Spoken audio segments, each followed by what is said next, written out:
Good afternoon students, कैसे हो सभी। उम्मीद करता हूँ कि आप सब घर पर होंगे तथा स्वस्थ होंगे। अब तक हमने जो ऑनलाइन क्लासेस अपनी चल रही थी उसके अंदर मैट्रिक्स के पार्ट 9 तक हमने डिस्कस कर लिया था, जिसके अंदर मैंने एक्सरसाइज 3.2 के क्वेश्चन नंबर 10 तक प्रॉब्लम को डिस्कस कर लिया था और आपसे ये बोला था कि आप 3.2 एक्सरसाइज की जो भी प्रॉब्लम आपसे रहती है वो आपको कमेंट सेक्शन में लिखनी है, उसको हम आज की वीडियो में डिस्कस करेंगे। तो जैसा कि आपने बताया कि आपको एक्सरसाइज 3.2 में क्वेश्चन नंबर 12 में और क्वेश्चन नंबर 15 में डाउट है, तो हम ये दोनों क्वेश्चन डिस्कस कर रहे हैं, तो आपको इसको ध्यान से समझना है। तो देखिए क्वेश्चन नंबर 12 हम स्टार्ट करने जा रहे हैं। क्वेश्चन नंबर 12 क्या है वो देखेंगे हम।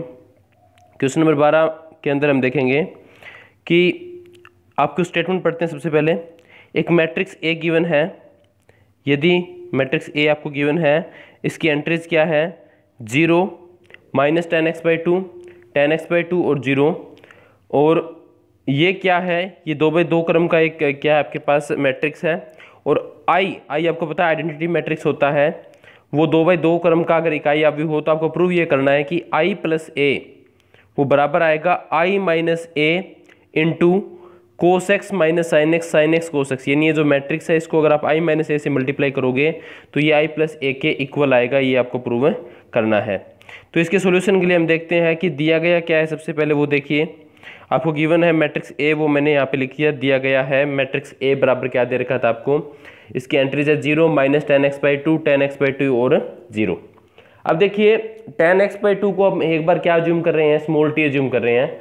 तो अज्यूम कर लेते हैं, माना स्मॉल टी किसके बराबर है, 10x/2 है। यानी कि जहाँ पर 10x/2 है वहाँ पर हम क्या प्लेस करेंगे, हम टी पुट करेंगे वहाँ पर। तो देन ए क्या आएगा, देखिए ए की वैल्यू क्या आएगी, 0 एज इट इज सेम आया। देखिए 0 सेम आ गया, 0 की जगह 0 सेम लिख दिया मैंने। अब माइनस का साइन सेम है, 10x/2 की जगह मैंने क्या लिख दिया, टी लिख दिया। तो ये क्या आ गया, -t। ऐसे 10x/2 की जगह अगर हम टी लिखेंगे तो ये टी आ गया आपके पास और 0 सेम एज इट इज रह गया। यानी कि मैंने जहाँ 10x/2 था वहाँ पे क्या पुट कर दिया, मैंने स्मॉल टी पुट कर दिया। ये किस लिए पुट किया है, ये कैलकुलेशन को थोड़ा सा इजी बनाने के लिए पुट किया। ये आपको आगे जाके क्वेश्चन में पता लग जाएगा भी ये मैंने 10x/2 क्यों पुट किया था। तो यहाँ तक क्लियर है बात। अब इसके बाद देखिए आपको प्रूव क्या करना था, आपको प्रूव करना था i + a जो है, यानी कि ये जो चीज़ है देखो ये आपको प्रूव करना है। तो i + a का जो मान है वो बराबर आएगा i - a into cos x - sin x sin x cos x। यानी ये जो मैट्रिक्स है इसके बराबर आएगा। तो आपको क्या करना पड़ेगा, आपको किस किस चीज़ की वैल्यू निकालनी पड़ेगी वो आप देखिए थोड़ा सा। आपको एक तो i - a की वैल्यू निकालनी पड़ेगी, एक i + a की और i - a की वैल्यू आपको निकालनी पड़ेगी और फिर उसको मल्टीप्लाई करवाना पड़ेगा इस मैट्रिक्स के साथ। तो हम 1 बाय 1 डिस्कस करते हैं। सबसे पहले हम वैल्यू निकालेंगे किसकी, i + a की, जो अपनी क्या है लेफ्ट हैंड साइड है। तो आप देख सकते हो सबसे पहले मैंने क्या निकाला है यहाँ पर, लेफ्ट हैंड साइड, यानी कि LHS। उसकी वैल्यू क्या है, उसकी वैल्यू अपने पास है, i + a। ठीक है। तो i आपको पता है इकाई अवयव होता है, किस क्रम का लेना है आपको, जिस क्रम का मैट्रिक्स A है, क्योंकि मैट्रिक्स A के अंदर आपको i को जोड़ना है। और आपको पता है योग तब पॉसिबल होता है जब दोनों का क्रम क्या होता है, बराबर होता है। तो मैट्रिक्स A का क्रम अगर 2/2 है तो आपको मैट्रिक्स I का क्रम भी क्या लेना पड़ेगा, 2/2 ही लेना पड़ेगा। तो i मैंने ले लिया 2/2 क्रम का इकाई अवयव। उसके अंदर जोड़ना आपको क्या है, मैट्रिक्स ए जोड़ना है। मैट्रिक्स ए की ये वैल्यू मैंने यहाँ पे पुट कर दी। तो देखिए मैट्रिक्स का जोड़ आपको पता है कैसे करते हैं, हम संगत अवयवों को जोड़ते हैं। तो 1 + 0 क्या आएगा आपके पास, 1 आ गया। इसके बाद 0 + -t क्या आएगा, -t आ गया। इसके बाद 0 + t क्या आ गया, t आ गया। और उसके बाद 1 + 0 क्या आ गया आपके पास, 1 आ गया। यानी कि लेफ्ट हैंड साइड हमने कैलकुलेट कर ली। अपनी लेफ्ट हैंड साइड क्या आई है वो देखिए, अपनी लेफ्ट हैंड साइड आई है आपके पास, लेफ्ट हैंड साइड थी i + a, वो मैंने यहाँ पे देखिए कैलकुलेट की और उसकी वैल्यू क्या आई है आपके पास 1 - t और 1। इसको मैंने एज्यूम कर लिया इक्वेशन नंबर 2। ये अपनी है लेफ्ट हैंड साइड। क्लियर है बात। इसके बाद देखिए राइट हैंड साइड आपको अगर निकालनी हो तो राइट हैंड साइड में दो चीज़ें हैं आपके पास, एक तो i - a है और दूसरा क्या है, ये मैट्रिक्स है, इसकी वैल्यू आपको निकालनी पड़ेगी। तो पहले मैं एक बार i - a कैलकुलेट कर लेता हूँ, उसके बाद इस मैट्रिक्स की बात देखेंगे। तो हम देखते हैं i - a, देखिए ये मैं वैल्यू निकाल रहा हूँ, यहाँ पे देख रहे होंगे आप, i - a की वैल्यू हम फाइंड आउट कर रहे हैं। तो i - a की वैल्यू देखिए क्या आएगी, i - a किस लिए निकाल रहे हैं? क्योंकि राइट हैंड साइड को निकालने के लिए आपके पास i माइनस ए की वैल्यू होनी चाहिए। तो i की वैल्यू आपको पता है ये 2/2 ऑर्डर का क्या आएगा आपके पास है, मैट्रिक्स आएगा। तो वो मैंने मैट्रिक्स यहाँ पे 2/2 ऑर्डर का लिख दिया। इसके बाद उसमें से a को सब्ट्रैक्ट करना है, a की वैल्यू आपको पता ही है। सब्ट्रैक्ट आपको पता है कैसे करना होता है, कोरेस्पोंडिंग एलिमेंट्स को आपस में सब्ट्रैक्ट करना होता है। तो 1 में से अगर आप क्या करोगे, 0 को सब्ट्रैक्ट करोगे तो क्या आएगा आपके पास, 1 नहीं आएगा। 0 माइनस माइनस का टी करोगे तो ये प्लस का टी हो गया, 0 माइनस टी करोगे माइनस टी, और 1 माइनस 0 क्या आएगा आपके पास, 1 आ जाएगा। यानी इक्वेशन नंबर 3 तक आपको क्लियर हो गया होगा। तो मैंने अब तक i माइनस ए निकाल लिया है। अब थोड़ा सा हम रिकॉल करते हैं क्लास 11th की ट्रिग्नोमेट्री को, जिसके अंदर हमने 2 फॉर्मूले किए थे, cos 2a का भी किया था और sin 2a का फॉर्मूला डिस्कस किया था। उन फॉर्मूले का यहाँ पर यूज होता है, इसलिए पहले उन फॉर्मूलों को थोड़ा सा देख लेते हैं हम। तो आप लिखोगे वी नो दैट, हम जानते हैं कि cos 2a का फॉर्मूला मैंने आपको करवाया हुआ है, देखो याद होगा आपको। cos 2a का अगर आप tan के टर्म्स में फॉर्मूला देखोगे तो आपको पता है cos 2a क्या होता है, 1 माइनस tan स्क्वायर ए बटा 1 प्लस tan स्क्वायर ए। यहाँ पर a की जगह वेरिएबल क्या है, x है, तो cos 2x आएगा। cos 2x क्या बनेगा, 1 माइनस tan स्क्वायर एक्स बटा 1 plus tan square x. Clear है बात, यहाँ तक आपको कोई समस्या नहीं होगी। अब देखिए जो आपके पास cos 2x था, ये cos 2x है। अगर आपको cos x की वैल्यू चाहिए, यानी डबल एंगल को आपको किस में कन्वर्ट करना है, हाफ एंगल में कन्वर्ट करना है। तो डबल एंगल को हाफ एंगल में कन्वर्ट करने के लिए आपको पता है क्या करते हैं, जहाँ 2x था वहाँ पे अब क्या आ गया, x आ गया, यानी 2x की जगह x आ गया।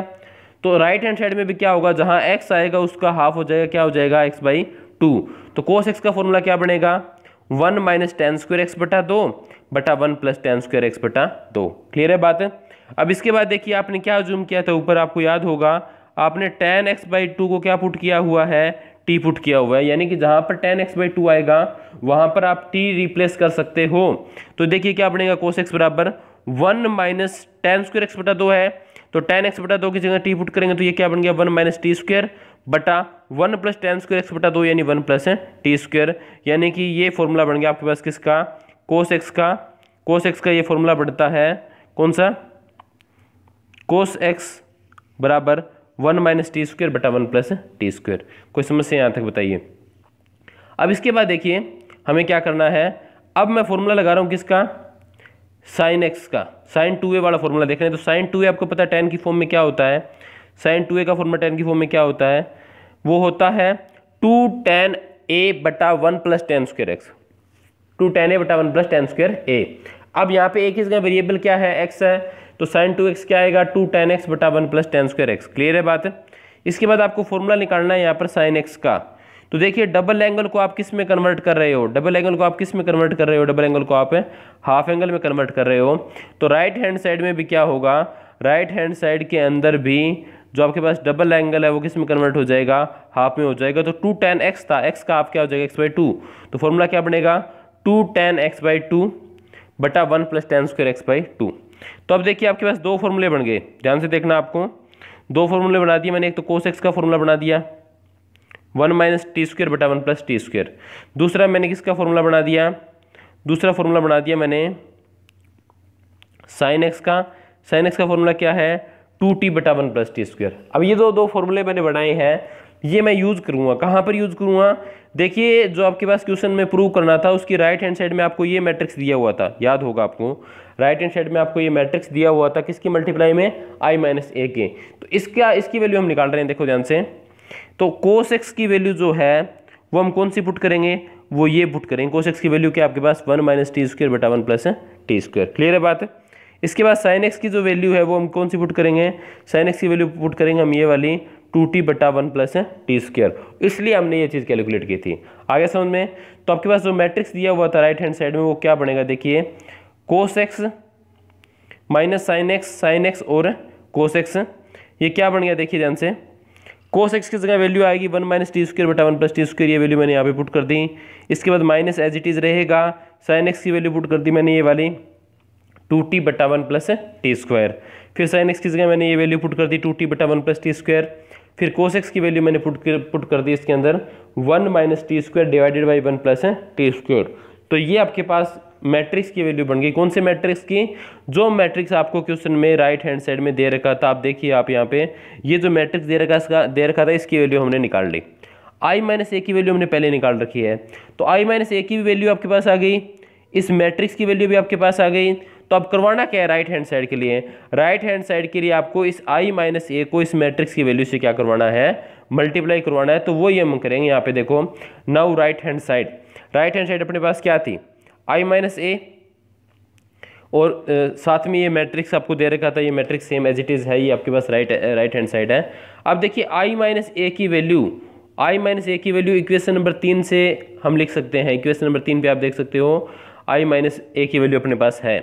ऐसे ही जो आपके पास मैट्रिक्स है इसकी वैल्यू इक्वेशन नंबर 4 में मैंने यहाँ पे निकाली है, वो आप यहाँ से लिख सकते हो। तो समीकरण नंबर 3 और 4 से अगर हम वैल्यू पुट करें तो वैल्यू पुट करने के बाद अपने पास क्या बनेगी? राइट हैंड साइड देखिए वो बन जाएगी अपने पास इस प्रकार से। i माइनस ए की वैल्यू रखती है हमने समीकरण नंबर 3 से, तो ये हमने कहाँ से रखी है? इक्वेशन नंबर 3 से रखी है, तो ये आपको थोड़ा सा याद रखना है।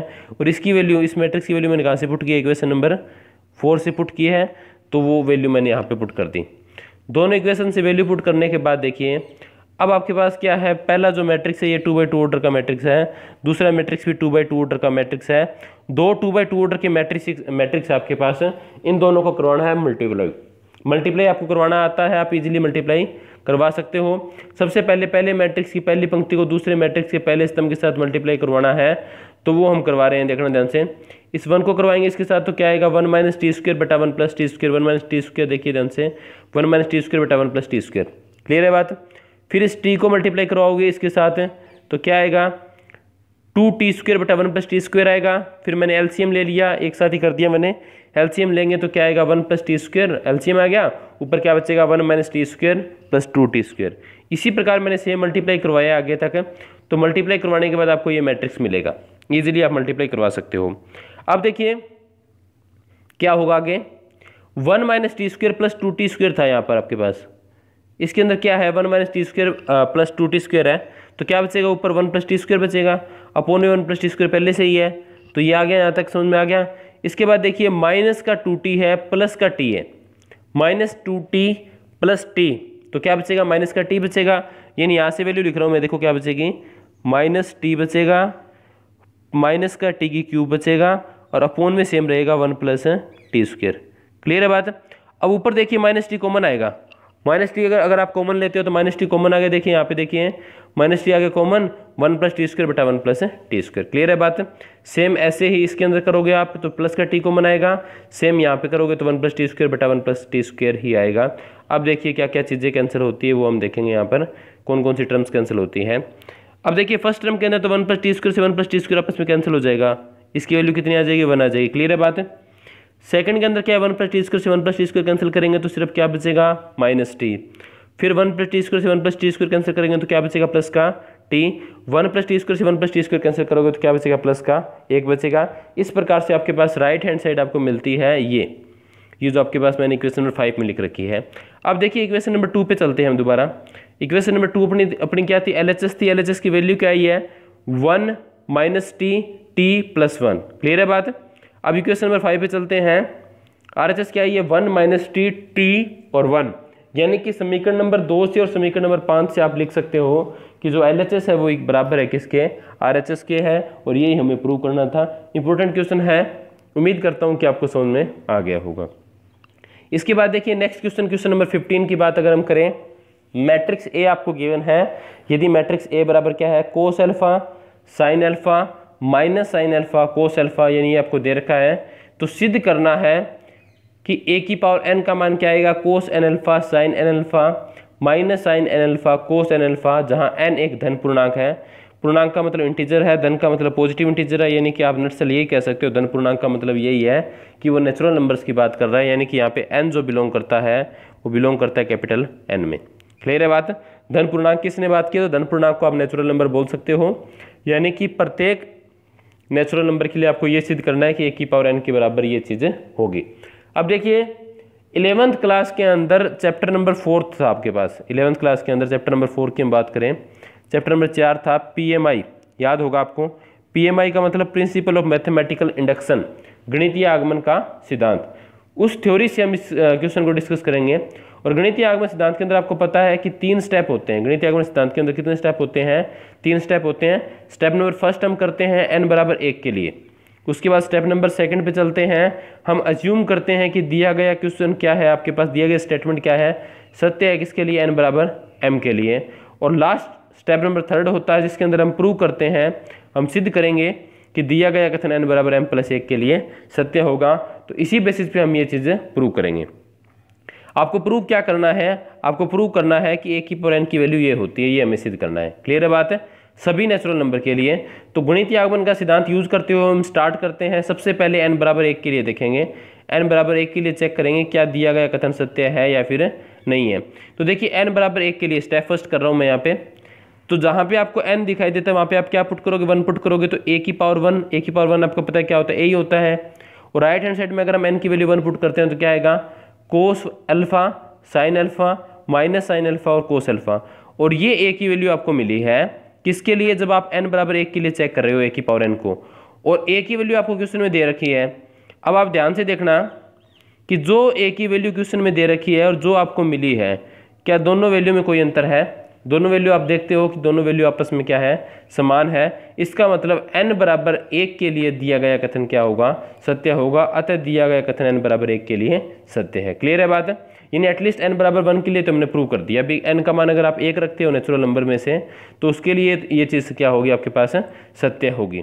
क्लियर है बात? इसके बाद देखिए हम अज्यूम कर लेते हैं, हम मान लेते हैं कि दिया गया कथन n बराबर m के लिए क्या है? सत्य है। जहाँ m क्या है? कोई भी पॉजिटिव इंटीजर है, 1 से बड़ा है। ठीक है, कोई भी पॉजिटिव इंटीजर जो 1 से बड़ा है, वो कोई भी m का मान हो सकता है। m का मान 2 हो सकता है, 3 हो सकता है, 10 हो सकता है, 15, 20, कुछ भी हो सकता है। कोई भी पॉजिटिव इंटीजर हो सकता है जो 1 से बड़ा होता है। हम मान लेते हैं एक बार कि n बराबर m के लिए ये चीज़ क्या है आपके पास? ट्रू है। तो a की पावर m का मान क्या आएगा? जहाँ आपके पास n था वहाँ पे मैंने क्या पुट कर दिया? m पुट कर दिया। तो cos m alpha, sine m alpha, minus sine m alpha, cos m alpha. Clear है बात? कोई समस्या? यानी कि जहाँ जहाँ आपके पास n था वहाँ वहाँ मैंने क्या पुट किया है? m पुट किया है। तो ये आप इजीली कर सकते हो। अब थर्ड और लास्ट स्टेप जो होता है PMI का, गणितीय आगमन के सिद्धांत का, उसका अब हम यूज़ करते हैं। अब हम दिया गया कथन n बराबर m प्लस 1 के लिए सत्य सिद्ध करेंगे। n बराबर m प्लस 1 के लिए दिया गया कथन सत्य सिद्ध करेंगे। तो a की पावर m प्लस 1 है, a की पावर m प्लस 1। तो a की पावर m प्लस 1 को आप क्या लिख सकते हो? देखिए a की स्क्वायर है तो उसको आप क्या लिख सकते हो? a गुणा a लिख सकते हो ना। a की अगर क्यूब है तो उसको आप क्या लिख सकते हो? a की स्क्वायर डॉट a लिख सकते हो। वैसे ही अगर आपके पास a की पावर कितनी है? a की पावर अगर आपके पास कितनी है? m प्लस 1 है, तो उसको आप क्या लिख सकते हो? a की पावर m डॉट a लिख सकते हो। अब a की पावर m की वैल्यू आपके पास इक्वेशन नंबर फर्स्ट में है, देखो ध्यान से, ये आपके पास a की पावर m की वैल्यू है। ये जो a की पावर m की वैल्यू है ये हम यहाँ पे पुट कर सकते हैं, इजीली पुट कर सकते हैं ना। तो ये a की पावर m की वैल्यू हम यहाँ पे पुट करेंगे। a की वैल्यू आपको क्वेश्चन में दे रखी है। दोनों वैल्यूज को पुट करने के बाद क्या आएगा वो देखिए, ये यहाँ पे a की पावर m की वैल्यू आ गई और ये वैल्यू किसकी आ गई? a की वैल्यू आ गई। अब दो मैट्रिक्स आपके पास 2x2 ऑर्डर के दो मैट्रिक्स है। अब आपको पता है आपको करवाना है इन दोनों मैट्रिक्स का मल्टीप्लाई। तो मैट्रिक्स का मल्टीप्लाई आपको करवाना आता ही है। पहले मैट्रिक्स की पहली पंक्ति को दूसरे मैट्रिक्स के पहले स्तंभ से, फिर पहली पंक्ति को दूसरे स्तंभ से, इसी प्रकार हम क्या करवाते रहते हैं?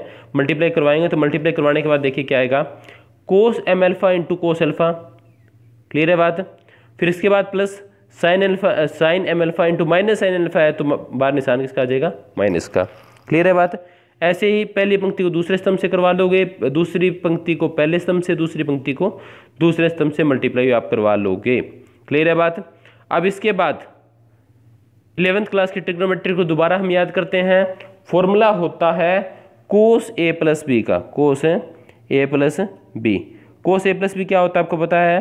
कोस a cos b minus sine a sine b।